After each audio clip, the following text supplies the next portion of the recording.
ॐ नमो भगवते वासुदेवाय। ॐ नमो भगवते वासुदेवाय। ॐ नमो भगवते वासुदेवाय। नारायणं नमस्कृत्य नरं चैव नरोत्तमं देवीं सरस्वतीं व्यासं ततो जयमुदीरयेत्। नष्टप्रायेष्वभद्रेषु नित्यं भागवत सेवया भगवत्युत्तमश्लोके भक्तिर्भवती नैष्ठिकी। तदा रजस्तमो भावा कामलोभादयश्च ये चेत एतैरनाविद्धं स्थितं सत्त्वे प्रसीदति। एवं प्रसन्नमनसो भगवद्भक्तियोगतः भगवत्तत्त्वविज्ञानं मुक्तसङ्गस्य जायते। ॐ नमो भगवते नरसिंहाय। नमस्तेजस्तेजसे आविराविर्भव वज्रनख वज्रदंश कर्माशयान् रन्धय रन्धय तमोग्रस ग्रस। ॐ स्वाहा अभयमभयमात्मनि भूयिष्ठा। ॐ क्षौं भक्ति विघ्न विनाशक श्री नृसिंह भगवान की जय। भक्त शिरोमणि प्रहलाद महाराज की जय। श्रीमद्भागवत महापुराण की जय। श्रील प्रभुपाद की जय। निताय गौर प्रेमानंदे हरि हरि बोल। हरे कृष्ण। तो श्रीमद्भागवत महापुराण के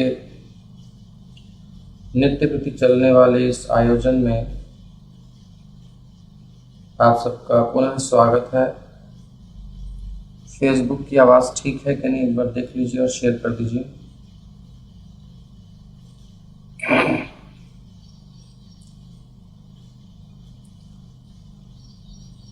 तो हमने देखा कल किस प्रकार से वृत्र अपने शरीर के अनुसार अपने प्रारब्ध को भोगते हुए, अपने कर्तव्य को करते हुए वीरता पूर्वक युद्ध में भगवान का ध्यान करते हुए जो मृत्यु का उन्होंने ऐसा वक्ता है ये जो स्वयं आचरण करके दिखा रहा है। दो प्रकार की मृत्यु बताई थी 11वें अध्याय में अंतिम श्लोक, जिसमें ये बताया था कि एक तो भगवान का चिंतन करते हुए अपना शरीर त्याग दिया जाए, मन को भगवान में स्थापित कर दे और बॉडी से कॉन्शियस डिस्कनेक्ट करके, और फिर कब इसका क्या हुआ पता ही ना चले। एक तो ये है। दूसरा वीर गति को प्राप्त करे युद्ध भूमि में, धर्म युद्ध में, और मुक्त हो जाए। तो दोनों ही इन्होंने प्राप्त किया एक तरीके से देखा जाए तो। युद्ध में भी वीरता पूर्वक लड़े, इंद्र को निगल लिया और ये मान करके कि अब तो मेरा काम पूरा हो गया, और निश्चेष्ट हो गए। उन्होंने कहा अब अपना काम पूरा हुआ, अब क्या करना है, अपना भगवान का ध्यान करते हैं। सो श्री हरि के दर्शन में, उनके मनन, उनकी शरण में अपने मन को समाहित करके शरीर से चेतना हटा ली।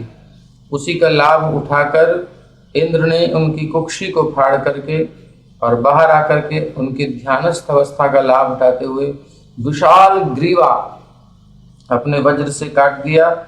1 वर्ष का समय लगा लगभग 360 दिन लगे, उत्तरायण दक्षिणायन पूरा हो गया, वो कटता ही रहा सिर। और सोचिए इनकी मेडिटेशन कितनी लंबी होगी। ऐसा मेडिटेशन करने वाला कहीं हुआ है? 1 साल तक इनको पता ही नहीं चला और इनकी गर्दन कट रही है। ये है सारे दुखों से मुक्ति का उपाय। संसार के दुख रहेंगे, ये प्रारब्ध में जो भोग लिखे हैं भोगने ही पड़ेंगे, लेकिन भक्त इन सब से उठ जाता है। उसे फील नहीं होता इन सब का, जब वो भगवान में मन को लगा देता है। तो इस प्रकार से ये स्थिति है। तो अब हम आगे का वर्णन सुन रहे हैं। श्रीमद् भागवत महापुराण 6ठा स्कंध और 13वां अध्याय है, आपके सामने प्रस्तुत है। श्री शुक उवाच। सुखदेव गोस्वामी ने कहा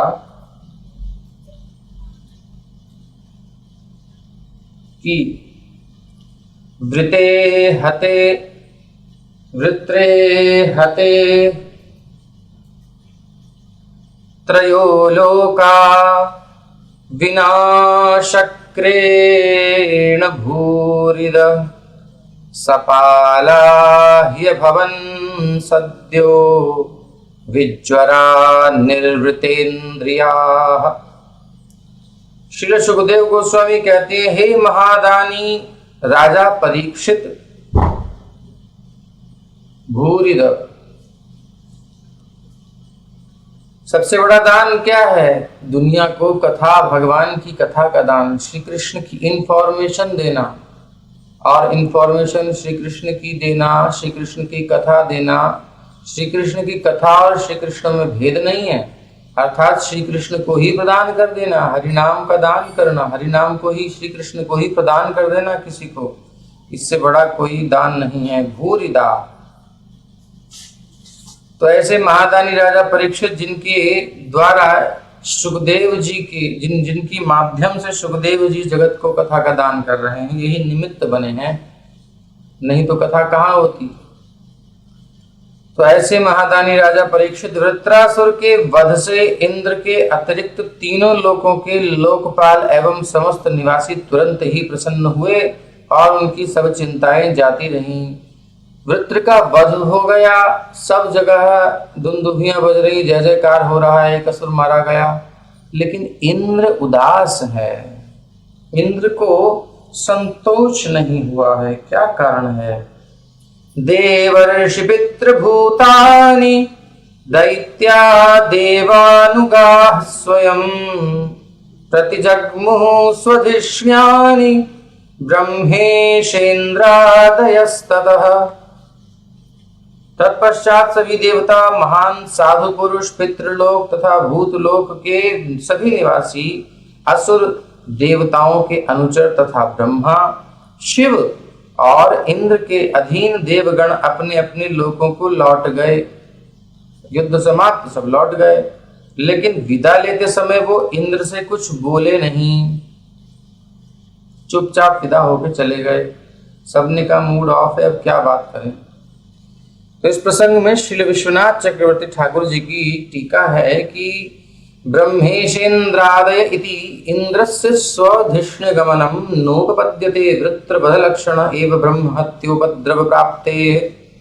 इनको ब्रह्म हत्या प्राप्त हुई, तस्मात् तत इत्यनेन मानस सरोवरादात् गत्ये आगत्य प्रवर्तितात् अश्वमेधाद परत इति व्याख्येयम्। तो वृत्रासुर के वध के बाद इंद्र ब्रह्म हत्या के पाप फल से मुक्त होने के लिए मानसरोवर गया और वहां से लौटने के बाद अश्वमेध यज्ञ किया और तब वो अपने लोक को गया। एकदम से इंद्र का सिंहासन नहीं मिला, क्योंकि ब्रह्म हत्या से भी बचना था। तो राजोवाच, श्री राजोवाच। अब राजा परीक्षित क्या कह रहे हैं, इंद्रस्या निर्वृतेर्हेतुं श्रोतुमिच्छामि भो मुने, येनासन् सुखिनो देवा हरेर्दुःखं कुतो भवत्। महाराज परीक्षित ने श्रील सुखदेव गोस्वामी से पूछा, हे मुनि, इंद्र की अप्रसन्नता का कारण क्या था? क्यों इंद्र अप्रसन्न थे? तो सभी देवता, जब उसने वृत्रासुर का वध तो कर दिया तो सभी देवता तो प्रसन्न हुए, बहुत प्रसन्न हुए, लेकिन इंद्र स्वयं क्यों अप्रसन्न था? और ये बड़ी बुद्धिमानी वाला प्रश्न है कि भैया इतना बड़ा काम हुआ, आदमी को विक्ट्री मिल गई, युद्ध में विजय मिल गई, लेकिन वो खुश नहीं है। कारण क्या है? सब लोग खुश है तो वो मेन बंदा जिसके लिए सब हो रहा है वही खुश नहीं है। क्यों? क्या कारण है? यहाँ पर यह स्पष्ट सूचित किया गया है कि जो व्यक्ति तनिक भी आसुरी वृत्ति का नहीं होता, जैसे प्रहलाद महाराज या बलि महाराज, वो बाहर से असुर हो सकता है, उसकी बॉडी हो सकती है, तामस देह हो सकती है, या असुरों के वंश में जन्मा भी हो सकता है। इसलिए वास्तविक संस्कार कहता है कि मात्र जन्म के अनुसार किसी को असुर या देवता नहीं माना जाना चाहिए। इंद्र से युद्ध करते समय वृत्रासुर ने अपने आप को पूर्ण पुरुषोत्तम भगवान का महान भक्त सिद्ध कर दिया था, केवल बोला नहीं था। हम लोग तो बोलते हैं, बनते हैं नहीं अभी भक्त, फिर भी गर्व करते हैं, लेकिन वृत्र साक्षात युद्ध में अपनी भक्ति को प्रदर्शित करते हुए, प्रीचिंग भी करते हुए, मरते मरते प्रीचिंग करते हुए, और ऐसे डिवोटीज भी होते हैं, कैंसर हो चुका है और शरीर बस बहुत पेनफुल है, फिर भी प्रीचिंग कर रहे हैं। जो सन्यासी है वो भी, ब्रह्मचारी भी, मतलब हर क्लास का, गृहस्थ भी, ऐसा नहीं कि वो नहीं। परिस्थितियां सबके पास कुछ भी आ सकती हैं, लेकिन जब वो भगवान में अनुरक्त होता है तो वो फिर मुक्त होता है, कुछ भी कर सकता है। तो सिद्ध कर दिया कि वो महान भक्त है। यही नहीं, इंद्र से युद्ध बंद करने और मारा गया लगने के तुरंत बाद वृत्रासुर वैकुंठवासी हो गया और संकर्षण का संगी बन गया। इंद्र को ये पता था, इसलिए ऐसे असुर को, जो वास्तव में एक वैष्णव या ब्राह्मण था, मारने से वो अत्यंत दुखी था। वैष्णव पूर्व से ब्राह्मण होता है, ब्राह्मण भले ही वैष्णव न होता हो। कोई ब्राह्मण वैष्णव हो ये जरूरी नहीं है कि उनकी विष्णु भक्ति प्रगाढ़ हो। पंडित जी हो सकते हैं, शुद्धि होती है, सब नियम कानून कर्म कांड सब करते हैं बढ़िया से, लेकिन जरूरी नहीं है कि वो विष्णु के प्रति अगाध निष्ठा वाले हों। नहीं, हाँ, वैष्णव ब्राह्मण हो सकता है। पद्म पुराण का कथन है, खट्कर्म निपुणो विप्रो मंत्र तंत्र विशारदः अवैष्णवो गुरुर्न स्याद् वैष्णवः स्वपचो गुरु। भले ही कोई अपने संस्कार तथा परिवार से ब्राह्मण हो और वैदिक ज्ञान यानी मंत्र तंत्र में विशारद हो, किंतु यदि वो वैष्णव नहीं है तो गुरु नहीं बन सकता। इसका मतलब क्या है? मतलब ये है कि निपुण ब्राह्मण वैष्णव नहीं भी हो सकता है, लेकिन एक वैष्णव पूर्ण रूप से ब्राह्मण होता है। एक लखपति के पास सैकड़ों हजारों रुपए होते हैं, किंतु जिसके पास सैकड़ों हजारों रुपए हों तो ये आवश्यक नहीं कि वो लखपति हो। वृत्रासुर एक पूर्ण वैष्णव था, इसलिए वो ब्राह्मण भी था। 2000 के नोट में 10-20 रुपए तो होते ही हैं, 100-200 रुपए होते ही हैं, लेकिन 100-200 रुपयों के नोट में 1000 रुपये 2000 रुपये होंगे ये जरूरी नहीं है, कन्फर्म ही नहीं है, हो ही नहीं सकता। लेकिन ये उदाहरण गलत हो गया। कुल मिलाकर के ये चाहे तो धन बढ़ा करके 2000 तक पहुंच सकता है, ऐसा समझ लो, लेकिन 2000 वाले को तो ऑलरेडी सब कुछ है। यानी कि ब्राह्मण को वैष्णव बनना पड़ता है, और वैष्णव तो ब्राह्मण के बाद का ही पद है। श्री शुक उवाच। अब शुकदेव जी परीक्षित जी के प्रश्न को सुनकर के और बड़ी प्रसन्नता से बोल रहे हैं। वृत्र विक्रम संविघ्नाः सर्वे देवाः सहर्षिभिः तद्वधायार्थयन्निद्रं नैच्छद् भीतो बृहद्वधात्। श्री सुखदेव जी कहते हैं कि वृत्र के जब समस्त ऋषि तथा देवता वृत्रासुर की असाधारण शक्ति से विचलित हो रहे थे, तो उन्होंने एकत्र होकर इंद्र से उनका वध करने के लिए याचना की थी। लेकिन इंद्र ने ब्रह्म हत्या के भय से उनकी प्रार्थना अस्वीकार कर दी थी। इंद्र ने क्या कहा था? इंद्र उवाच, इंद्र ने कहा था, स्त्री भूद्रुम जलैरेनो विश्वरूपवधोद्भवं विभक्तम् अनुगृह्णद्भिर्वृत्रहत्यां क्वमार्ज्म्यहम्। इंद्र ने कहा था कि अरे अरे अरे अरे अरे, आप सब लोग क्या चाहते हो? देखो, जब मैंने विश्वरूप का वध किया तो मुझे अत्यधिक पाप का बंधन मिला और कुछ वर्ष तक मुझे भोगना पड़ा, और उसके बाद दया करके माताओं ने कहा, लाओ इंद्र, एक हिस्सा हमें दे दो, ज्यादा तो नहीं झेल पाएंगे, लेकिन एक हिस्सा तुम्हारे पाप का, तुम्हारे गड़बड़ का, जो संसार के कल्याण के लिए ही तुमने किया है, असुरों की वृद्धि ना हो, क्योंकि उत्पात होंगे इस कारण से, और सत्वगुण की वृद्धि उस दृष्टि से आपने भले ही घबराहट में हो, लेकिन उद्देश्य तो यही था। सो इसलिए जो है आपने वध कर दिया, तो चलो कोई बात नहीं। सबसे ज्यादा कृपालु होती हैं माताएं, बड़ी सहनशील होती हैं, दयालु। सो उन्होंने वो पाप फल स्वीकार किया, चौथाई अंश धरती ने किया, वृक्षों ने किया, जल ने मेरे ऊपर अनुग्रह किया। इंद्र याद कर रहे हैं, जिससे मैं अपने पाप को उन सब में बांट सका। लेकिन यदि मैं अब एक अन्य ब्राह्मण वृत्रासुर का वध करूंगा, विश्वरूप के भाई का, तो भला पाप बंधनों से अपने आप को कैसे मुक्त कर सकूंगा? श्री शुक उवाच, श्री शुकदेव जी कहते हैं, ऋषयस्तदुपाकर्ण्य महेन्द्रमिदमब्रुवन् याजयिष्याम भद्रं ते हयमेधेन मास्नुहैः। श्री शुकदेव गोस्वामी जी कहते हैं, ये सुनकर ऋषियों ने इंद्र को उत्तर दिया, हे स्वर्ग के राजा, तुम्हारा कल्याण हो, तुम डरो नहीं। हम तुम्हें ब्रह्म हत्या से लगने वाले किसी भी पाप से मुक्ति दिलाने के लिए एक अश्वमेध यज्ञ करेंगे।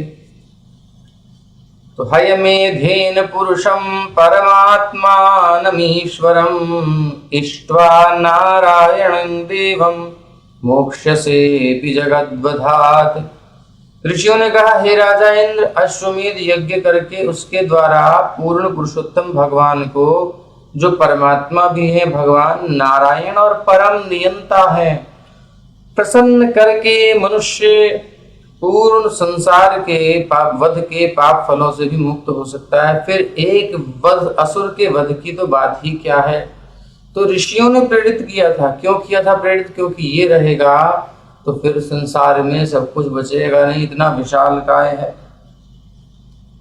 इसलिए ब्रह्मा पितृहा, अब ऋषि मुनि बता रहे हैं, ब्रह्मा पितृहा गोघ्नो मातृहाचार्यहा घवान् श्वादः पुल्गसो वाभिशुद्ध्येरन् यस्य कीर्तनात् तमश्वमेधेन महामखेन श्रद्धान्वितोऽस्माभिरनुष्ठितेन हत्वापि स ब्रह्मचराचरं त्वं न लिप्यसे किं खलनिग्रहेण।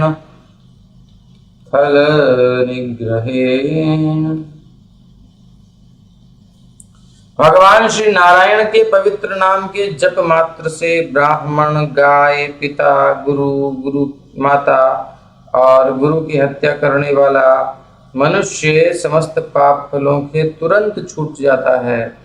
अन्य पापी मनुष्य जैसे कुत्ते को खाने वाले तथा चांडाल, जो शूद्रों से भी निम्न होते हैं, वो भी इस प्रकार से मुक्त हो जाते हैं। फिर आप तो एक भक्त हैं इंद्र, और हम सभी महान अश्वमेध यज्ञ करके आपकी सहायता करेंगे।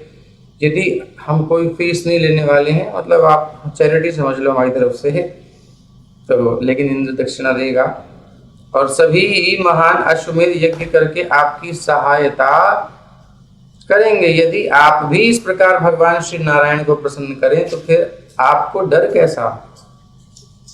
तब आप मुक्त हो जाएंगे। भले ही आप ब्राह्मणों सहित समस्त ब्रह्मांड की हत्या क्यों न कर दें, भला वृत्रासुर जैसे विघ्नकारी एक असुर की हत्या की क्या बात है। तो भगवान के नाम की, भगवान की सेवा की ऐसी महिमा है, किसी और प्रोसेस की जरूरत नहीं। कर्म कांड, ज्ञान कांड, ये सब आप छठे स्कंद में समझ चुके हैं कि कहीं भी मुंह करने की जरूरत नहीं। बहुत सारी फिलॉसफीज हैं, बहुत सारे प्रोसेस हैं, बट कहीं दिमाग लगाने की जरूरत नहीं। कंफ्यूज हो जाएंगे, रिजल्ट बेटर नहीं आने वाला है। हाँ, हमें कुछ पता नहीं जरा। सिंपल प्रोसेस है, भगवान के नाम का आश्रय लो और सब तज दो। भगवान की कथा में मन को लगाओ और सब भूल जाओ, और कोई प्रोसेस की जरूरत नहीं है। जितने भी इधर उधर के जो बिजनेसमैन घूम रहे हैं बाबाओं के रूप में, प्रचारकों के रूप में, उनसे बचो। उन्हें कौन कौन सी चीजें सिखा रहे हैं आज आदमी को, जबकि कलयुग की विधि स्पष्ट है, सारे शास्त्र कह रहे हैं, फिर भी ठगने से बाज नहीं आते हैं कुछ लोग। क्यों? क्योंकि हम जैसे लोगों को शांति नहीं है, हम लोगों को विश्वास नहीं है कि केवल हरि नाम, हरि कथा, वैष्णव सेवन सब कुछ कर देगा। हमें विश्वास ही नहीं है, इसलिए हम देते हैं नाक टेढ़ी पकड़ी जाए, थोड़ा परिश्रम हो। सीधी सीधी पकड़ने में समझ में नहीं आता, घुमा करके और उधर से हाथ लालू करके किसी को पीछे दूसरा आदमी लगे, हाथ को खींच करके नाक तक छुआ दे, अरे हमने तब कुछ किया है। मतलब बड़े बड़े आडंबर, बड़े बड़े आयोजन, बड़े बड़े खर्च, बड़ी बड़ी व्यवस्थाएं, बड़े बड़े सब व्यवस्था देख करके तब हमें लगता है कुछ हुआ है, उससे पहले नहीं लगता। जबकि सिंपल भगवान के नाम का कीर्तन करके श्रद्धा भाव के साथ हम बड़े बड़े यज्ञों के फल को प्राप्त कर सकते हैं। तो ये बात है। तो सबसे मुक्ति हो सकती है, लेकिन विश्वास नहीं है। और विश्वास होने के बाद अगर हम सोचें अरे ये तो बहुत ईजी है, कुछ भी पाप करो उसके फल से मुक्ति मिल जाएगी, तो ये फिर एक और वज्रलेप हो जाएगा।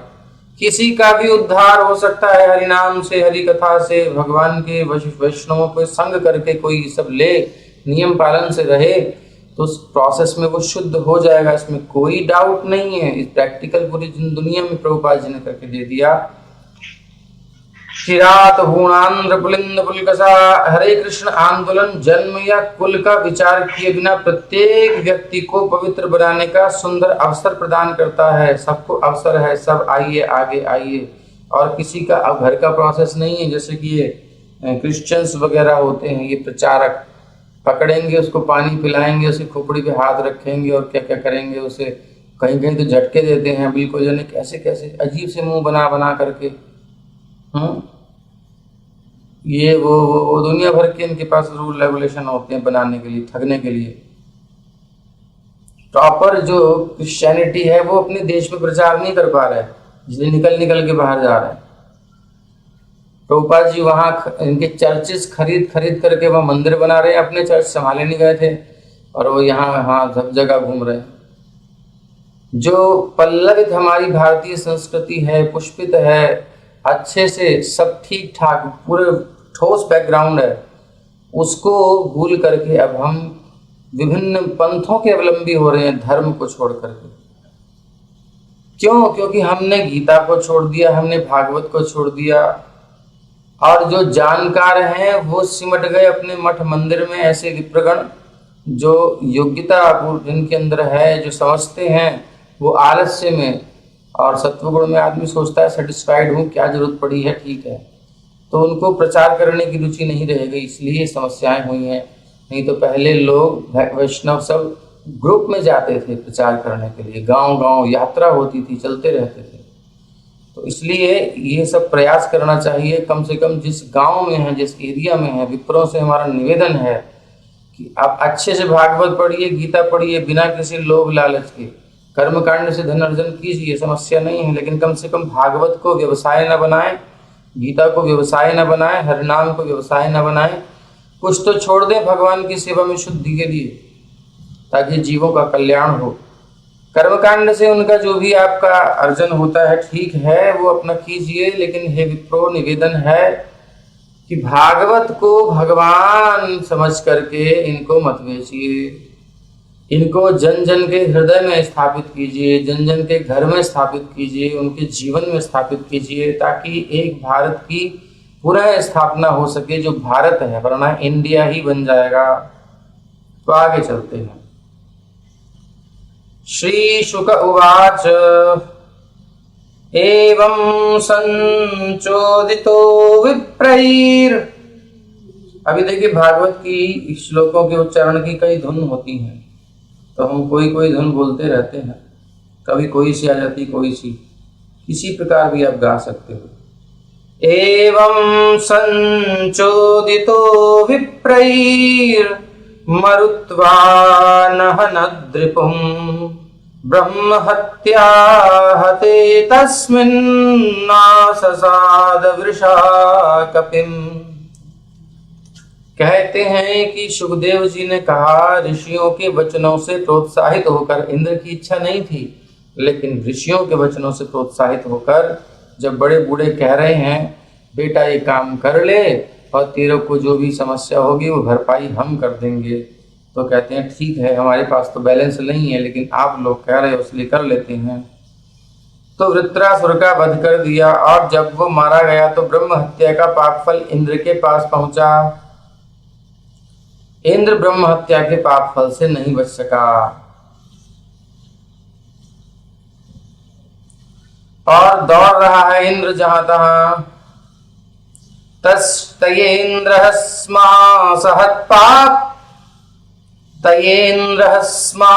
सहत्तापम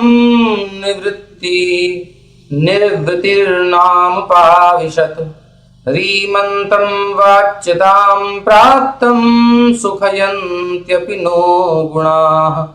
देवताओं की सलाह से इंद्र ने वृत्रासुर का वध कर दिया और इस पाप में हत्या के कारण उसे कष्ट उठाना पड़ा। यद्यपि अन्य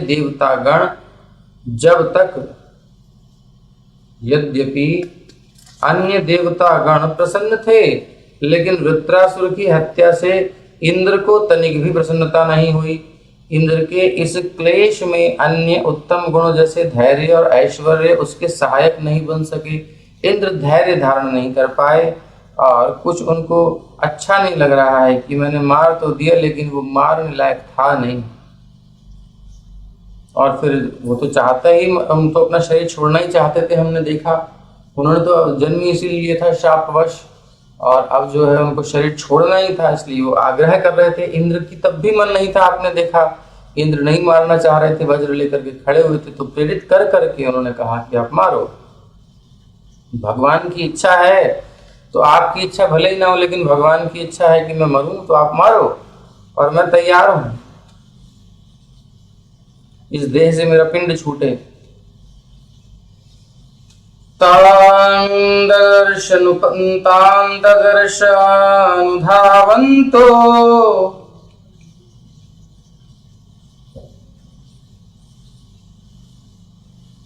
तान्ददर्शानुधावन्तीं चाण्डालीमिव रूपिणीं जरया वेपमानाङ्गीं यक्ष्मग्रस्तामसृक्पटां विकीर्य पलितान् केशांस्तिष्ठतिष्ठेति भाषिणीं मीनगन्ध्यसुगन्धेन कुर्वतीं मार्गदूषणम्। अब भैया जो मछली खाने वाले हैं उनको तो पता नहीं चलेगा, जो कुत्ते का सड़े हुए कुत्तों के रस को पीने वाले हैं उनको तो कुछ पता नहीं चलेगा, लेकिन जो थोड़े शुद्ध हैं, सात्विक आचरण वाले हैं, वो उसको सहन नहीं कर सकते, जरा नहीं सहन कर सकते। इंद्र ने साक्षात ब्रह्म हत्या के फल को एक चांडाल स्त्री के समान मूर्ति मंत्र रूप में प्रकट होकर, जनरली होता नहीं है लेकिन इंद्र देव हैं तो उनके सामने प्रत्यक्ष ब्रह्म हत्या एक मूर्ति मंत्र स्त्री के समान बड़ी भयंकर, और वो प्रकट होकर पीछा करते हुए देखा, अरे आगे वो चिपटना चाहती है, पकड़ना चाहती है, अत्यंत वृद्धा लग रही थी और उसके शरीर के सारे अंग कांप रहे थे। ब्रह्म हत्या यक्ष्मा रोग से पीड़ित होने के कारण उसका सारा शरीर तथा वस्त्र रक्त से सने थे और उसकी श्वास से, उसकी सांस से मछली जैसी दुर्गंध निकल रही थी। अब जो नहीं ग्रहण करते हैं और कभी निकल के चले जाएं उस बाजार में से, बंगाल में हो या मुंबई में हो, कहीं कहीं समुद्र के तट पर इतनी सड़ांध आती है, बाप रे। एक बार ट्रेन में हम आए तो इमरजेंसी में एक डिब्बे में कुछ दूरी जाना था तो बैठ गए, वो माल वाला डिब्बा था, लोकल ही जाना था। तो इतना उसमें मछली होगी क्या, इतनी दुर्गंध आई, टिक नहीं पाया मैं, भागो यहाँ से। वहां से उसमें पहले रखा होगा, मतलब खाली था डिब्बा, लेकिन उसकी स्मेल इतनी भयंकर, तो असह्य दुर्गंध निकल रही थी, सह नहीं सकते इंद्र, ऐसी दुर्गंध निकल रही है। और मार्ग दूषणम, जिससे सारा रास्ता दूषित हो रहा था। उसने इंद्र को पुकारा, अरे ठहरो ठहरो, कहां जाते हो। तो जब किसी को यक्ष्मा रोग हो जाता है तो प्राय वो रक्त की उल्टी करता है, जिससे कपड़े रक्त से सन जाते हैं, खून की उल्टी, सारे कपड़े खून से सने हुए, ऐसी दुर्गंध से युक्त परेशान करने लगी। अब क्या हुआ, न भोगतो दिशः सर्वाः सहस्राक्षो विशाम्पते प्रागुदीचीं दिशं तूर्णं प्रविष्टो निर्वमानसम्। हे राजन, इंद्र पहले तो आकाश की ओर भागा, लेकिन देखा कि वहां भी उसका पीछा कर रही है।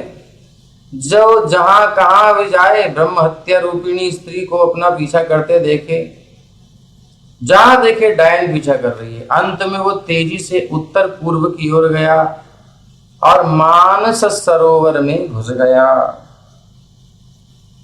ये सोच करके कि अब मुझे कुछ नहीं कहेगी ये देवी। सा आवत सपुष्करनाल तंतु न लब्ध भोगो यदिहाग्निदूतः वर्षाणि सहस्रमलक्षितोऽन्तः संचिन्तयन् ब्रह्मपदाद् विमोक्षम्। हमेशा ये सोचते हुए कि ब्रह्म हत्या के पाप फल से कैसे छुटकारा मिलेगा, कैसे छुटकारा मिलेगा, कैसे छुटकारा मिलेगा। राजा इंद्र सबसे अदृश्य होकर के सरोवर में कमल नाल के सूक्ष्म तंतुओं के भीतर, नाल के अंदर बहुत सूक्ष्म रूप धारण करके 1000 वर्ष तक छिपा रहा। और वो ब्रह्म हत्या जल के ऊपर ही मंडराती रही। बोले बेटा निकलेगा तो सही कहीं। अग्निदेव उसे, अब वो जा नहीं सकती थी अंदर, अग्निदेव उसे समस्त यज्ञों का उसका भाग लाकर देते, लेकिन क्या करें, वो तो जल के अंदर है, सूक्ष्म नाल के अंदर है। सो भोजन सब अब कैसे लेके जाएं। अग्निदेव जल में कैसे जाएं बताइए। अग्नि को आप जल डालोगे तो बुझ जाएगा ना। सो अग्निदेव नहीं जा पा रहे थे, उसको टिफिन बॉक्स पहुंच ही नहीं पा रहा था। तो अग्निदेव जल में प्रवेश करने से भयभीत थे, इसलिए इंद्र एक तरह से भूखों ही मर रहा था बेचारा। आगे कहते हैं, तावत् त्रिनाकं नहुषः शशास विद्या तपो योग बलानुभावः ससंपदैश्वर्यमदान्ध बुद्धिर्नीतस्तिरष्टांगतिमिन्द्रपत्न्या। जब तक राजा इंद्र कमल नाल के भीतर जल में रहा, नहुष एक नाम के राजा थे। वो नहुष बड़े प्रतापी थे। तो जो नहुष हैं, अपने ज्ञान तप और योग शक्ति के कारण स्वर्ग लोक का शासन चलाने के लिए सक्षम बना दिया गया, किंतु शक्ति और ऐश्वर्य के मद से अंधे होकर उसने इंद्र की पत्नी के साथ ही रमण करने की अवांछित इच्छा रखी, एक रिक्वेस्ट भी कर दी। इस प्रकार वो एक ब्राह्मण द्वारा शापित हुआ और बाद में सर्प बन गया। महाभारत में कथा विशेषकर आती है। जब इंद्र नहीं है तो इंद्र पद खाली है, कौन बैठे, कोई क्वालिफाइड चाहिए। बड़े प्रतापी थे नहुष और पुण्यात्मा थे, तो इनके वो सब कलेक्ट करके और उनको क्वालिफिकेशन दे करके इमरजेंसी में कुछ काल के लिए, जब तक इंद्र नहीं आता, पोस्ट दे दी गई। पोस्ट पर आ गए, संभाल भी रहे थे, लेकिन पता नहीं कहाँ किसी ने कान में कह दिया कि मन में आ गया। बोले जब इंद्र तुम हो तो इंद्राणी भी तो तुम्हारी है। मन में आया या कहा, जैसे भी हुआ। अब इनके दिमाग में बात आई, बोले बात सही है, अपन यहाँ अकेले रह रहे हैं, सो हमारे को फैमिली नीचे रह गई, तो यहाँ पे कोई चाहिए हमें। तो ये देखो, ये जीव होता है ना, जीव के अंदर एक स्वाभाविक वृत्ति है कि वो नीचे गिरने की प्रकृति में युक्त होता है। हम सब लोग धैर्यशाली नहीं हैं, हम सब लोग परीक्षा में बहुतायत से फेल होते रहते हैं, हम फेल होते रहते हैं। भगवान हमारे सामने कुछ अच्छी परिस्थितियां रखता है तो परीक्षा के लिए, खराब परिस्थितियां रखता है परीक्षा के लिए। जब दोनों में हम समत्व को धारण करते हैं, विचलित नहीं होते, अपने स्वरूप को नहीं छोड़ते, तब भगवान फिर उसको स्वीकार करते हैं, तब उसको ऐश्वर्य देते हैं, बढ़िया से संभाल सकता है।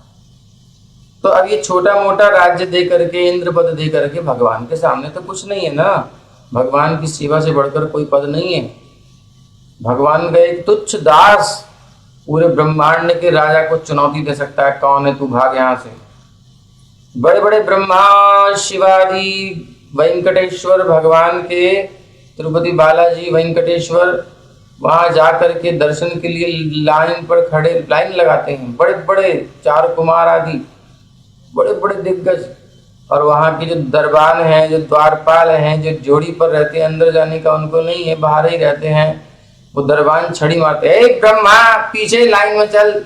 हेश चार कुमार को कहते हैं, बच्चों क्या कर रहे हो, वो डांट लगाते हैं। यानी कि इतना बड़ा पोस्ट है भैया, ये चुपचाप सुनते हैं। वहां पर जल्दी मची हुई है सबको, इतनी भीड़ है, पहले हम पहुंच जाएं, भगवान का दर्शन हमें मिल जाए।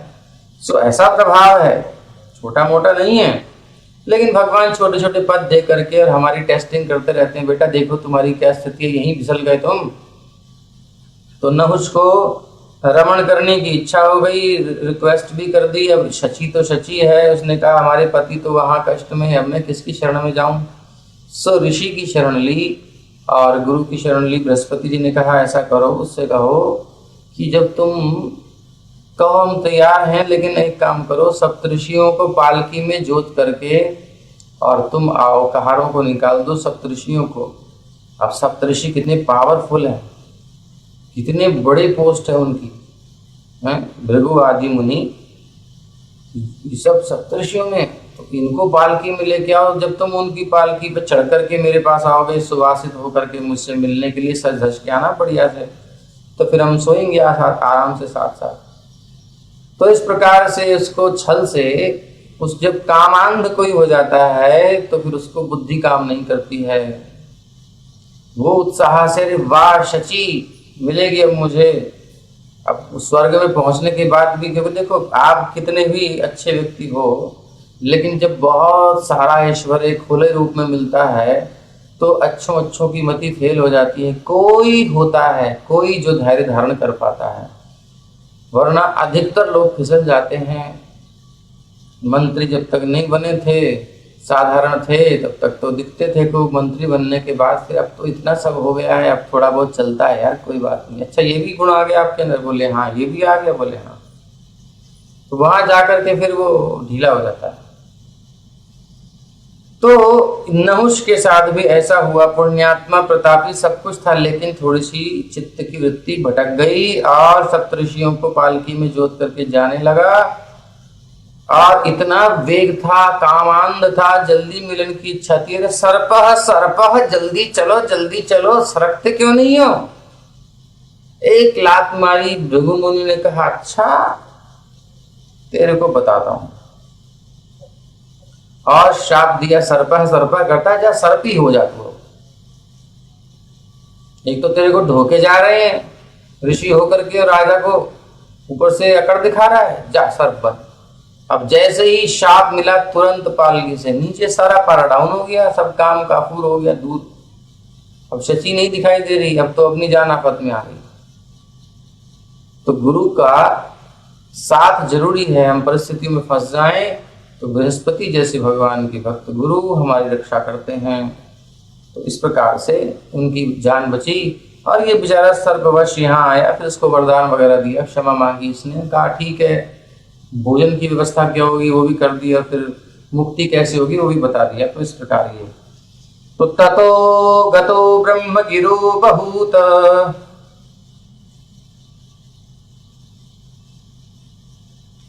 ततो गतो ब्रह्म गिरो बहुत, ऋतं भरध्यान निवारिताघ, पापस्तु दिग्देवतया हतौ जास्तं नाभ्यभूतवितं विष्णुपत्न्या। इसलिए किसी भी परिस्थिति में संभल के रहना चाहिए। जो अधिकार हमारा क्षेत्र है उसको गड़बड़ नहीं करना चाहिए, ये समझ के रहना चाहिए। और ये होश रहे इसलिए भक्तों का संग नहीं छोड़ना चाहिए। जैसे ही हम अकेले होते हैं हमारा मन हमारा गुरु बन के हमारे सिर पे चढ़ जाता है। हमारी बुद्धि जो कुसंस्कारों से प्रभावित बड़ी जल्दी हो जाती है, मन बड़ा चंचल है, कैसे तेरा भजन करूं। अकेला व्यक्ति गलत डिसीजन ले सकता है, लेकिन जब वो विद्वानों की, भक्तों की सभा के बीच में होता है, उनके संरक्षण में, उनके डायरेक्शन में, उनके निर्देशन में होता है, कोई सिर पे होता है, तो वो पूछता है, वो जानता है कि टोकेंगे, सो एक सिक्योरिटी रहती है। लेकिन स्वतंत्र व्यक्ति तुरंत गड़बड़ हो जाता है। तो समस्त दिशाओं के देवता रुद्र के प्रताप से इंद्र के पाप कम हो गए। भोले बाबा ने कृपा करी,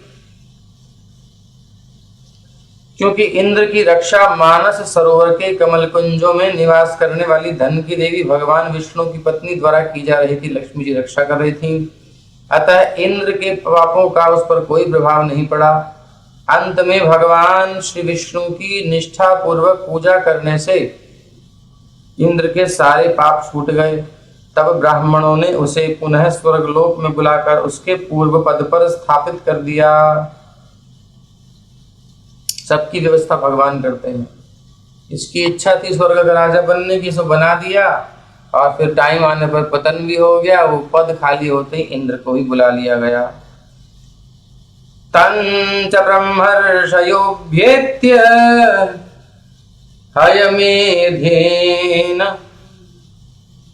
भारत यथावद्दीक्षयाञ्चक्रु पुरुषाराधनेन। हे राजन परीक्षित, जब इंद्र स्वर्गलोक में पहुंच गया तो साधुवत ब्राह्मण उसके पास गए और परमेश्वर को प्रसन्न करने के निमित्त अश्वमेध यज्ञ संपन्न करने हेतु उसे समुचित रूप से दीक्षित किया। अभी तक तो प्रोटेक्शन में चल रहे हैं, पाप फल सू नहीं पा रहे हैं, लेकिन अब पाप फलों को नष्ट करना है, तो उसके लिए अश्वमेध यज्ञ करना है। इसलिए कहा, चलिए महाराज। अथेज्यमाने पुरुषे सर्वदेवमयात्मनि अश्वमेधे महेन्द्रेण वितते ब्रह्मवादिभिः स वै त्वाश्रवधो भूयानपि पापचयो नृप नीतस्तेनैव शून्याय निहार इव भानुना। बड़ी प्यारी बात करी कि ऋषितुल्य ब्राह्मणों द्वारा संपन्न किए गए अश्वमेध यज्ञ ने इंद्र को समस्त पाप बंधनों से मुक्त कर दिया। और क्योंकि उस यज्ञ में उसने पूर्ण पुरुषोत्तम भगवान की पूजा की थी, यानी कि भगवान की आराधना समस्त प्रकार के पापों से हमारी मुक्ति करती है।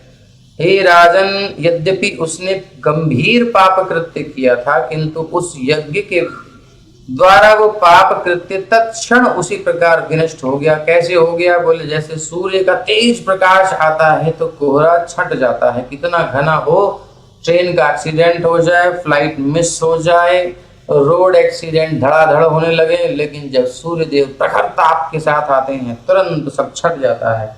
इसी प्रकार से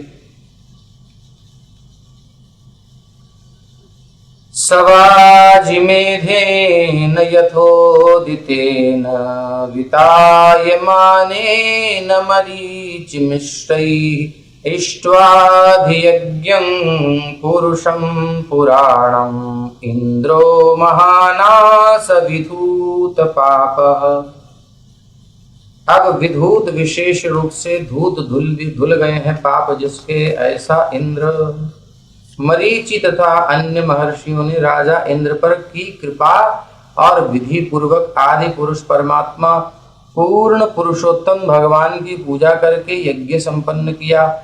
इस प्रकार इंद्र ने अपनी उन्नत स्थिति पर पुनः अपनी वास्तविकता, जो उसकी स्वाभाविक स्थिति, उसको प्राप्त कर लिया, उन्नत स्थिति प्राप्त कर ली, और वो प्रत्येक के द्वारा फिर से सम्मानित हुआ। फिर सब इंद्र की जय जयकार करने लगे। ऐसा वर्णन किया गया है। आगे कहते हैं, इदम महाख्यानमशेष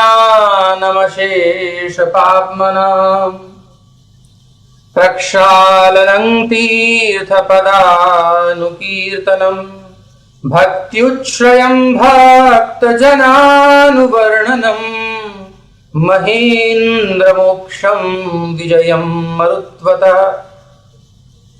इस महान आख्यान में पूर्ण पुरुषोत्तम भगवान श्री नारायण की महिमा का वर्णन हुआ है जी। इदम महाख्यानम अशेष पापमनाम, अशेष जितने भी पाप हो सकते हैं उनके प्रक्षालनम, प्रक्षालन अर्थात धो बहाने के लिए, स्वच्छ करने के लिए, मुक्ति के लिए, तीर्थ पदानुकीर्तनम, भगवान जिनके चरणों में तीर्थ रहते हैं, विष्णुपाद जो आप जाते हो गया में पिंडदान के लिए, तो वहां पर भगवान का चरण ही तो है, चरण चिन्ह विराजमान है।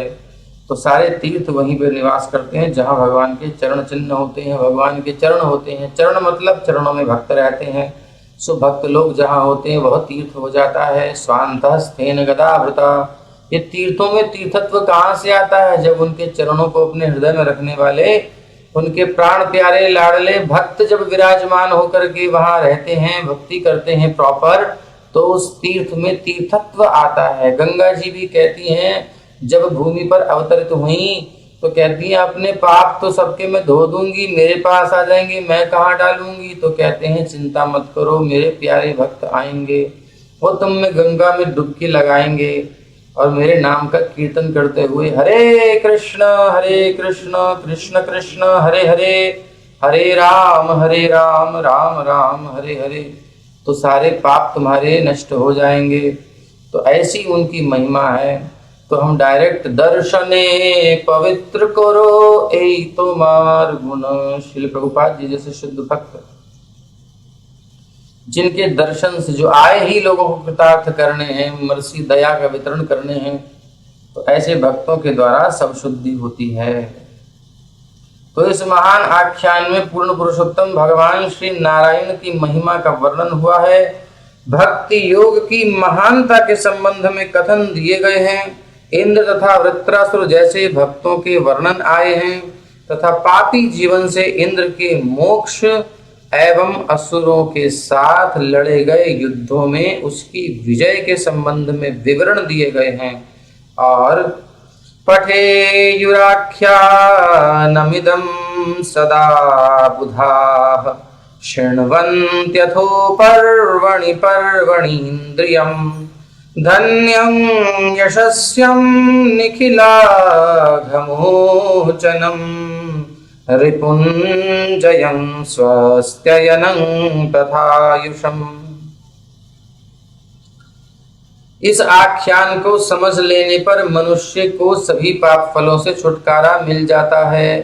इसलिए विद्वानों को सदा सलाह दी जाती है कि वो इस आख्यान को पढ़ें, अर्थात पंडित जी को अनुष्ठान में पढ़ना चाहिए। जो ऐसा करेगा उसकी इंद्रियां अपने कार्य में निपुण होंगी। क्यों निपुण हो जाएंगी? क्योंकि वृत्र का चरित्र जब सुनेगा तो वीरता आएगी उसको। युद्ध क्षेत्र में होगा तो वीरता पूर्वक युद्ध करेगा देश की रक्षा के लिए। डॉक्टर होगा तो केस कितना क्रिटिकल हो, उसकी फैमिली में, उसके माइंड में कितनी प्रॉब्लम चल रही हो, लेकिन वो पेशेंट को साथ खिलवाड़ नहीं करेगा, अच्छे से सेवा करेगा। वो लॉयर होगा, जज, एनी जो भी कुछ भी वो बन जाएगा अगर वो भागवत का आश्रय लेकर के इस आख्यान को पढ़ता रहेगा। उसकी चेतना जागृत रहेगी, उसको लोभ नहीं होगा। तो इस आख्यान को पढ़ें तो इंद्रियां अपने कार्य में निपुण होंगी, अर्थात इंद्रियों में शिथिलता नहीं आएगी, उसको मोटिवेशन उसका जागृत रहेगा, आराम से अपना सब काम कर सकता है। उसका ऐश्वर्य बढ़ेगा। जब कोई बढ़िया से अपनी सेवा अर्पित करेगा, लगा रहेगा बिल्कुल कर्मठता के साथ, तो स्वाभाविक रूप से ऐश्वर्य तो बढ़ेगा उसका। सब लोग उसकी जय जयकार करेंगे, यश चारों ओर फैलेगा उसका। और फिर जब कोई प्रसिद्ध हो जाता है, देखो जब मन हमारा प्रसन्न है, मन संतुष्ट है, माइंड सेट है, तो हमारा स्किल जो भी कुछ हम करते हैं काम अच्छे से होगा। जब काम अच्छे से होगा तो फिर नाम अच्छे से होगा, धन भी अच्छे से आएगा, कोई समस्या नहीं रहेगी। तो ये भौतिक स्तर पर उतर के हम बात कर रहे हैं, बाकी तो उच्च स्तर की फल श्रुति तो है ही। उसके सारे पाप फल मिट जाएंगे, क्योंकि वो ड्यूटी के लिए काम करेगा, कुछ लोभ लालच में नहीं करेगा। उसे अपने शत्रुओं पर विजय प्राप्त होगी और उसकी आयु बढ़ेगी, ये फलश्रुति भी है। चूंकि ये उपाख्यान सभी प्रकार से कल्याणकारी है, इसलिए विद्वान व्यक्ति इसको प्रत्येक शुभ उत्सव के अवसर पर नियमित रूप से सुनते और दोहराते हैं। ये वृत्र इतनी चतुष्टयी विशेषकर जिसमें है, ऐसे ये चरित्र वृत्र के पूर्व जो अध्याय सब हमने सुने, इसे किसी भी उत्सव पर हम पढ़ सकते हैं। अगर कभी भी कोई हम कथा करवाते हैं, कहीं कोई हम सत्यनारायण जी की कथा करा रहे हैं, कोई यज्ञ आदि कर रहे हैं, तो पंडित जी से कहना चाहिए, पंडित जी इन अध्यायों को आप थोड़ा सुना दीजिए अपने मुख से, श्री मुख से। पंडित जी के पास भागवत नहीं होगी तो आप कहना हमने भागवत ली है, हमारे पास भागवत है, आप थोड़ा सुना दीजिए अपने मुख से, तो थोड़ा सा इनको भी लाभ मिल जाएगा। क्योंकि जनरली सब भूलते जा रहे हैं और बस केवल थोड़ा बहुत कर देते हैं, और लोगों को भी उतना ही चाहिए शॉर्टकट। सो केवल नाम की बस रह गई है पूजा पाठ आदि, बाकी कहाँ रह गया, दम ही नहीं रह गया, इसलिए रिजल्ट नहीं आते। इस प्रकार श्रीमद् भागवतम के षष्ठ स्कंध के अंतर्गत ब्रह्म हत्या से पीड़ित राजा इंद्र नामक 13वें अध्याय के भक्ति वेदांत तात्पर्य पूर्ण हुए। हरे कृष्ण कृष्ण कृष्ण हरे हरे, हरे राम राम राम हरे हरे। अब श्रोताओं की क्या इच्छा है, आगे शोक वाला वर्णन है, शोक में जाएंगे। ये अब प्रश्न करेंगे महाराज परीक्षित की, भैया एक बात बताओ, भैया मतलब गुरुदेव, हम बोल रहे हैं आपसे। तो उन्होंने कहा, गुरुदेव विद्वान ब्राह्मण रजो और तमो गुणों से आविष्ट होने के कारण असुर सामान्य पापी होते हैं, तो फिर वृत्रासुर पुरुषोत्तम पूर्ण पुरुषोत्तम भगवान नारायण के प्रति इतना ऊंचा प्रेम हम सोच नहीं सकते, कैसे विकसित कर लिया, कैसे प्राप्त कर लिया। जनरली असुरों की तो रुचि नहीं होती भगवान में, तमोगुण बहुत ज्यादा होता है। विभीषण जी जब राम जी के पास आते हैं तो कहते हैं, तामस तामस तन कछु साधन नाही, प्रीति न उर।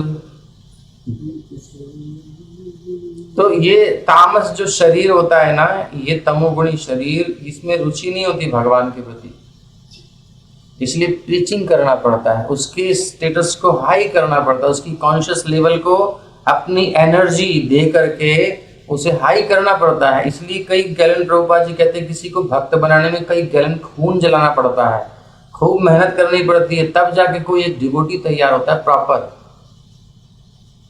खूब सारा उसको देना पड़ता है। तो वैष्णव बड़े कृपालु होते हैं, वो साधना कर करके और भगवान से प्रार्थना कर करके सारी शक्ति ले ले करके जीवों को वितरित करते रहते हैं, क्योंकि वो नहीं समझ सकते, इतना डाउन कॉन्शियसनेस का लेवल है, समझ में नहीं आती है बात, सीधी सीधी बात। तो फिर उनको पुण्य, प्रभुपाद जी जब विदेश में गए तो उनकी क्या स्थिति थी, आप प्रभुपाद लीलामृत पढ़िए,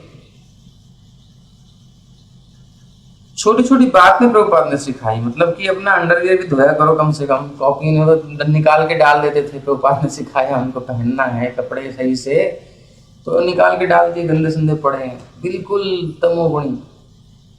तो प्रभुपाद धोते थे उनके कॉपी तक, जो अंतः वस्त्र है, ऐसे लाड़ कर करके, इतनी मेहनत कर करके उनको खड़ा किया है, नशेड़ी गंजेड़ी भंगेड़ी, उनको विवाह नहीं, मतलब कुछ पता ही नहीं कि ब्याह वो कुछ होता है क्या। प्रभुपाद ये तो ऐसे ही रह रहे हैं, मजा आ रहा है, क्या परेशानी है? नहीं, प्रभुपाद सिखा रहे हैं। फर्स्ट विवाह में ही प्रभुपाद को क्या देखना पड़ा, दुल्हन जो है भाग गई, तो ऐसे कर करके फिर समझा करके, ये ऐसे कुत्ते बिल्ली का जीवन नहीं जीना होता है। इतनी मेहनत करी प्रभुपाद ने, वो जो बोल रहे हैं, जा करके उन नास्तिकों को बिल्कुल उल्टे उल्टे क्वेश्चंस को लेकर के उनको फिर समझाना, ऐसी जगह जाना जहाँ पे सब नंगे ही बैठ करके सुन रहे हैं, कोई है नहीं, कोई कुछ भी नहीं पहना, A to Z बिल्कुल नेकेड। वो एरिया ही ऐसा है, वहां सब ऐसे रहते हैं, लड़के लड़की, कोई फीलिंग ही नहीं है उनकी। तो प्रभुपाद वहां जाकर, किसने अरेंज कर दिया प्रोग्राम, अब प्रभुपाद जी वहां गए तो कोई नहीं था, बोले कोई बात नहीं प्रभुपाद, टाइम से आ जाएंगे, कुछ ना कुछ होगा, मैं देखता हूँ। उस भी बेचारे को नहीं पता था क्या है उसमें, तो ऐसे प्रभुपाद कहते हैं प्रचार करो, सब जगह प्रोग्राम अरेंज कराओ, कर दिया। अब जैसे ही समय हुआ तो उसके बाद सब निकल गया। अरे बाप रे, प्रभुपाद जी भागे नहीं वहां से, क्योंकि वो तो मुक्त पुरुष है, उनको थोड़ी विचलन होना है, हम जैसे लोगों को तो भाग जाना चाहिए था। प्रभुपाद जी नहीं भागे, और वहां पर उन्होंने स्टार्टिंग क्या करी, उन्होंने कहा कि देखो जैसे आप लोगों को वस्त्र उतार करके सुख मिल रहा है, सुख मिल रहा है तभी तो उतार के बैठे हैं, सब आपस में कर रहे हैं जो करना है।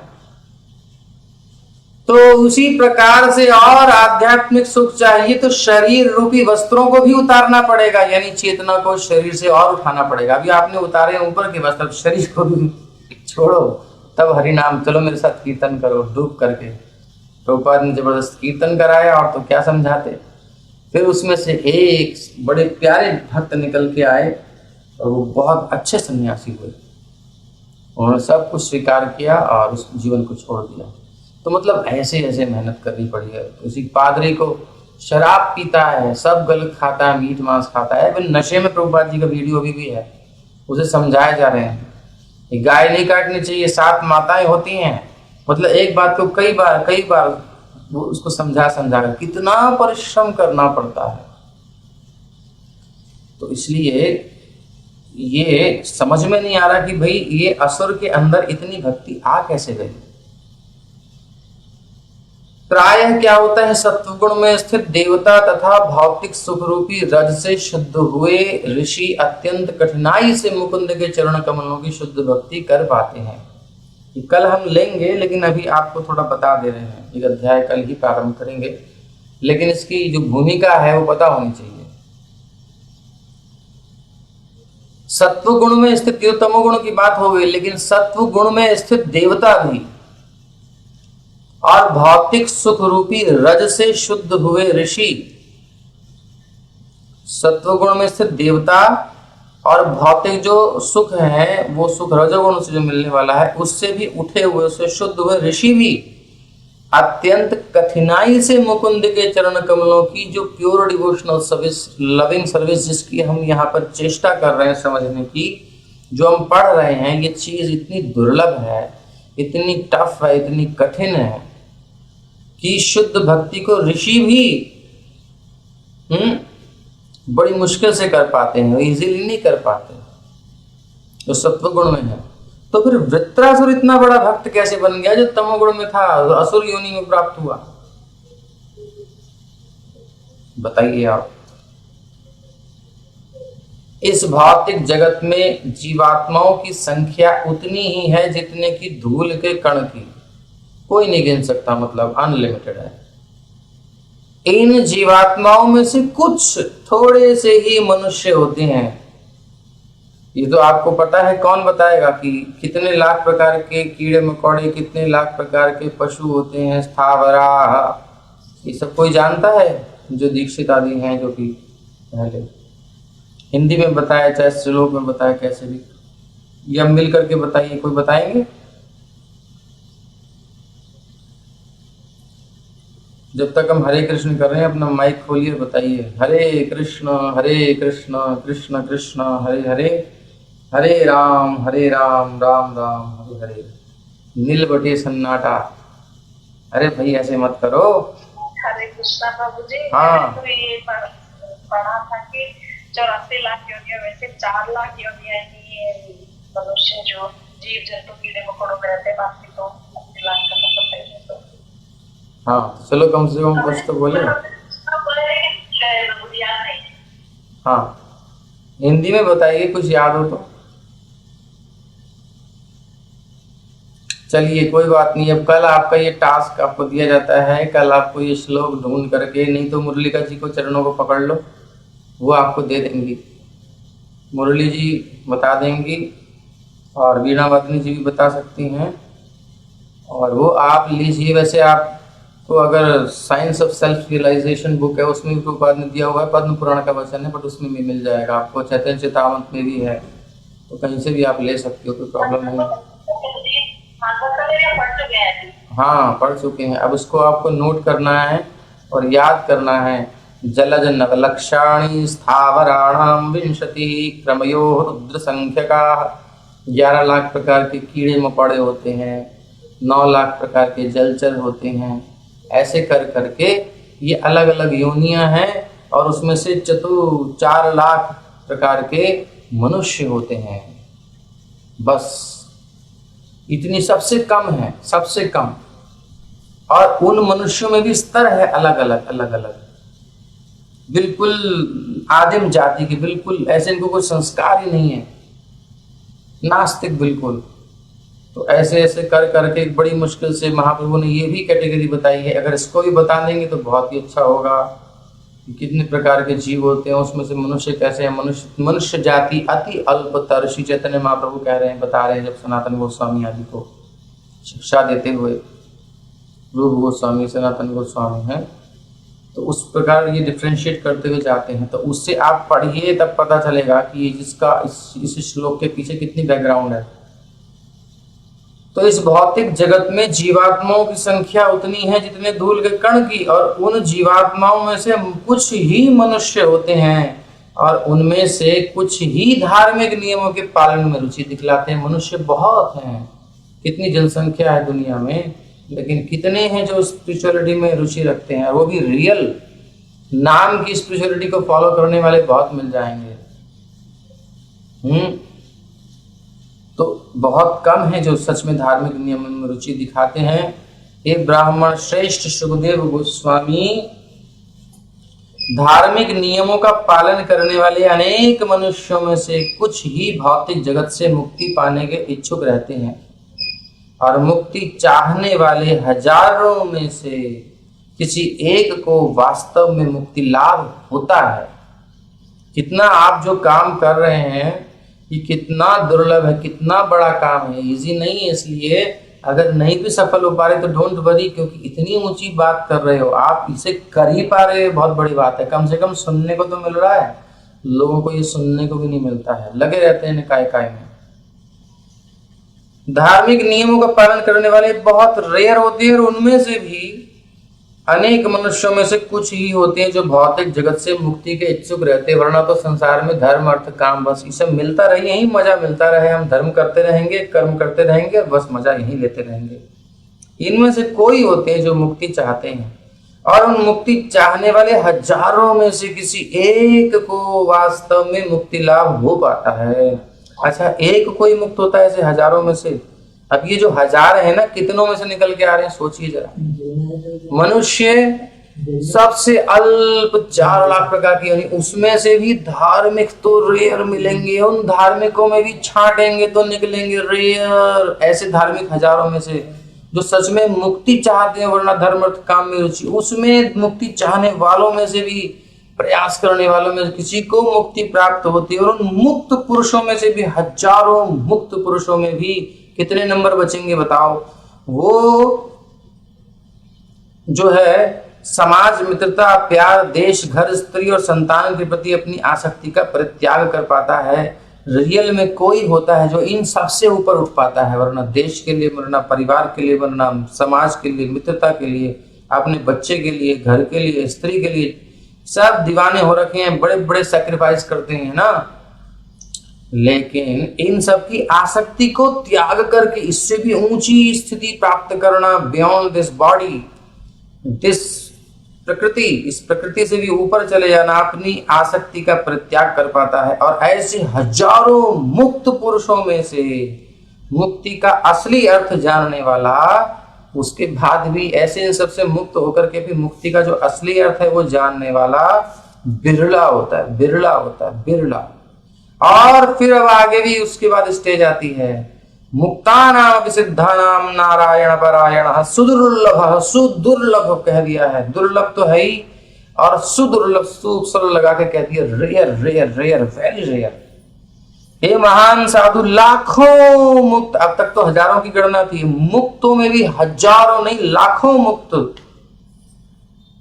कोटि कोटि शब्द आ रहा है, लाखों मुक्त तथा मुक्ति के ज्ञान में पूर्ण पुरुषों में से कोई एक जाकर के भगवान नारायण अथवा भगवान श्री कृष्ण का डिवोटी एक भक्त हो पाता है। ऐसे भक्त जो परम शांत हों बहुत ही दुर्लभ हैं और उसको हम प्राप्त करना चाहते हैं। उस पद को, उस भक्त के आश्रय को हम चाहते हैं जो ऐसे शुद्ध भक्त हैं। अब बताइए कितना बड़ा टास्क है। आप इसको इजीली मत लीजिए, जो बहुत सिंसियरिटी के साथ, बहुत गंभीरता के साथ इसको लीजिए। ऐसे नहीं है हम चौट पकौड़ी खाते खाते और कथा सुन रहे हैं और हम मुक्त हो जाएं, ऐसे नहीं होगा जी। सिंसियरिटी के साथ, गंभीरता के साथ इसको लेना पड़ेगा आपको, तब आगे उन्नति होगी। हम जो लेने जा रहे हैं आज आपको उसकी महत्ता पता चली होगी। हम जो कथा सुन रहे हैं, ये सुनने की जो क्वालिटी है कितनी ऊंची है, किसको इसको कौन लाइक करता है और हमें कितनी कृपा करके यहाँ पे ऋषि मुनियों ने हमें प्रदान किया, गुरु परंपरा के आचार्यों ने इजी कर करके इसको दिया है। ये अट्रैक्शन श्री कृष्ण के प्रति, श्री भगवान की सेवा के प्रति जो रुचि है, ये इजीली नहीं मिलती। ये बहुत कृपा जिस पर होती है। ये करोड़ों मुक्तों से ऊपर की बात है। मुक्ति कामी क्या करते हैं? मुक्ति कामी मोक्ष लेकर के अपना आत्मानंद का अनुभव करते हैं, बस एक रस में रहते हैं। उन्हें अपने सुख की परवाह है, उन्हें भगवान को कुछ नहीं करना होता। स्वार्थी होते हैं मुक्ति वाले। और योगी क्या करते हैं? योगी लेते हैं कन्हैया को, कहते हैं तू बहुत चंचल है लेकिन मेरे हृदय में आके स्थिर हो जा। सो भगवान कहते हैं मैं तो नाय होने का, मैं तो चतुर्भुज रूप में दर्शन दे दूंगा, तो कुछ चाहिए थे ले ले। अब परमात्मा के दर्शन करता है योगी, समर्पण करके अंदर जाके ईश्वर प्रणिधान के बाद परमात्मा का दर्शन करता है हृदय में, और उस छवि का दर्शन करके आनंदित होता रहता है। भगवान थोड़ा बहुत मुस्कुरा देते हैं, बाकी कोई व्यवहार नहीं होता, कोई आदान प्रदान लेना देना कुछ नहीं होता। भगवान को सुख नहीं मिलता, कहते हैं चल तू मुस्कुराता हुआ देखना चाहता है, तो कैमरामैन फोटो खींचता है तो कहता है स्माइल प्लीज, वो मुस्कुरा देते हैं, बस ठीक है इतना, बाकी क्या रिलेशन बनाना उससे। तो योगियों के बारे में भगवान कहते हैं ना हम बसामी वैकुंठे योगी नाम हृदय न च। तो कहाँ रहते महाराज? मैं रहता हूँ वहां लेकिन मन से नहीं रहता, इतना अच्छा नहीं लगता, मुझे खड़ा कर दिया, बताओ कोई तरीका है? कुछ तो बातचीत करो, लेकिन नहीं। योगी बस अपना दर्शन करने में मस्त रहता है, ध्यान में ज्ञानी जो है अपना ब्रह्म में अपने आप को स्थित करके अहम ब्रह्मास्मि का अनुसंधान करता हुआ मैं ब्रह्म स्वरूप हूँ, अपने आत्मानंद का अनुभव करता है, स्वरूपानंद का। हो गया काम। किसी को भगवान की केयर ही नहीं है, भगवान की चिंता ही नहीं है, लव ही नहीं है उनके साथ। तो भगवान फिर देखते हैं कोई तो आए मेरे पास यार, कोई तो आए। एक्चुअली उनके पास बहुत सारे डिवोटीज हैं, बट वो चाहते हैं कि मैं अपने प्रेम को और बांटूं और अपने आप को एक्सपेंड कर दूं। किसको दे दूं? मैं अपने आप को लुटाने को तैयार है, इतना आनंद है मेरे पास, मैं समाया नहीं जा रहा, मैं बांटना चाहता हूं। सो कोई डिवोटी निकल के आता है इन सब खानों को पार करता हुआ, इन स्तरों को पार करता हुआ, और तब वो भगवान की सब कुछ सैक्रिफाइस करके भगवान के लिए जब चलता है, तो फिर ऐसे बिल्व मंगल की आंखें निकलने के बाद भी भगवान उसकी लठिया पकड़ के उसको वृंदावन ले जाते हैं। भगवान फिर पीछे पीछे डोलते हैं, भक्तों के साथ लीलाएं करते हैं। ये योगियों के साथ नहीं करते। भगवान योगी वत्सल नहीं है, भगवान ज्ञानी वत्सल नहीं है, भगवान भक्त वत्सल हैं। भक्त प्रहलाद की रक्षा के लिए दौड़े दौड़े आते हैं, यद्यपि सब कुछ कर सकते हैं वहीं से, लेकिन नहीं, भक्त के साथ लविंग रिलेशनशिप है भाई। उसने हमारी याद करी है, दुनिया भी देखे कि हमसे प्यार किया है, तो हम क्या करते हैं? थोड़ी लीलाओं का प्रदर्शन करते हैं। भगवान ये डिवोटीज के माध्यम से हम तक उनकी लीलाएं पहुंचती हैं, उनका स्वभाव पता चलता है, भगवान का प्रभाव पता चलता है, और इतने सुंदर हैं ये भी पता चलता है, और कैसी नटखट लीला करते हैं, माखन चोरी लीला आदि। सो बड़ी प्यारी प्यारी लीलाएं करते हैं ठाकुर हैं। तो ये किसके लिए कर रहे हैं? अपने भक्तों को सुख देने के लिए। वो ब्रह्म वो मूर्तिमान होकर के आनंद वितरण कर रहा है, उस आनंद को हम सब लूट रहे हैं, और उस आनंद के लूटने में उसे बड़ा सुख मिलता है जब वो कोई उनका नाम लेता है। हरे कृष्ण कृष्ण कृष्ण हरे हरे, हरे राम राम राम हरे हरे। जब कोई उनका गुणगान करता है तो बड़े खुश होते हैं प्रभु। इसी भाव से हम कथा सुन रहे हैं, और जब भगवान प्रसन्न हो जाते हैं तो कहते हैं जब जिससे हमको प्यार हो जाता है, जो हमारी बहुत केयर करता है, बहुत जान जी जान से चाहता है, हमारी बात ही करता है, तो हम सोचते हैं हम उसके पास पहुंच जाएं या वो हमारे पास आ जाए। तो जब प्यार हो जाता है तो ऐसे तो चाहते हैं, क्लोज होना चाहते हैं। सो इसलिए भगवान प्रविष्टः कर्णरंध्रेण स्वाम भाव सरोरुहम, भगवान कथा सुनने वाले के कर्ण कुहरों के माध्यम से उसके हृदय में उतर जाते हैं, और हृदय में उतरने के बाद उसके अंदर जो भी कलमश है, काम क्रोध लोभ मद मात्सर्य, जो भी झंझट है उसके सबको रगड़ रगड़ के साफ कर देते हैं। अंदर जो भी गंदगी है, कालिक है, जो भी इम्प्योरिटीज हैं, ड्यू टू इम्प्योरिटीज जिसके कारण हम भगवान को फील नहीं कर पाते, आनंद का अनुभव नहीं कर पाते, वो सब भगवान खुद ही दूर कर देते हैं। जब कोई बहू आती है अपने पति के पास और अभी अभी उसको मेहंदी लगा दी है, सो जो है पति कहता है थोड़ा मुख तो दिखा दो, बोले देखो हमारे हाथों में मेहंदी लगा दी सखियों में, हम कैसे घूंघट उठाएं, आप ही उठा के देख लो हमको सजाया कैसो है, आप ही हमारे शीशा हो। सो वो अपने हाथ से उसका घूंघट उठा के उसका दर्शन करता है, मस्तक पर चुंबन करता है, नेत्रों पर। इस प्रकार वो तो करेगा जो भी कर रहा है, आगे नहीं बोलेंगे। तो वो कृतार्थ करता है, आनंद का वर्धन करता है, सुखी होता है देख करके। सो ऐसे ही हम असमर्थ होते हैं, हमारे हाथ में भी लगी हुई है संसार की आसक्तियों की मेहंदी, हम नहीं पकड़ पाते ठाकुर को, लेकिन चाहते हैं प्रभु आप ही हमारा घूंघट उठा दो माया का। सो भगवान देखते हैं सच में कथा तो सुन रहा है, जब करने का प्रयास करता है नहीं समझ में आता फिर भी आ जाता है कथा सुनने, मन नहीं लग रहा है जब करने में फिर भी करता है, यानी मुझे चाहता है। वो सुबह उठने का मन नहीं होता फिर भी उठ जाता है, सर्दी हो गर्मी हो फिर भी अपना लगा हुआ है, मुझे भोग बनाने के लिए मेरे लिए कुछ ना कुछ करता रहता है। तो भगवान भी कहते हैं यार तू इतना कर रहा है, थोड़ा सा तो मैं भी कर सकता हूँ ना। तो आ करके हृदय में भगवान भी अपना काम शुरू कर देते हैं। अब तब हमको भागवत और समझ में आती है। तो जितना प्रेम से हम सुनेंगे, जप करेंगे, सेवाएं करेंगे भगवान की, उतनी इम्प्योरिटीज दूर होंगी, प्योरिटी आएगी, उतना हम श्री कृष्ण को अनुभव कर पाएंगे, उतनी क्षमता बढ़ती जाएगी। बस यही प्रोसेस चलता रहेगा। अब ये हम पर निर्भर करता है कि हम कितना समर्पण कर रहे हैं, कितना डिवोट कर रहे हैं टाइम, अपनी एनर्जी, अपना माइंड, अपना धन मन तन जो भी कुछ है उतना हमको मिलता जाएगा। ये तो प्रेम की बातें हैं, कितना समर्पण करोगे उतना पाओगे, भगवान तो तैयार है। श्रीमद् भागवत महापुराण की जय, श्रील प्रभुपाद की जय। तो कल आप ये सब करके आइएगा। इसको यहीं विश्राम करते हैं और अब हम भागवत जी की आरती करेंगे। हरे कृष्णा। फेसबुक को यहीं विश्राम।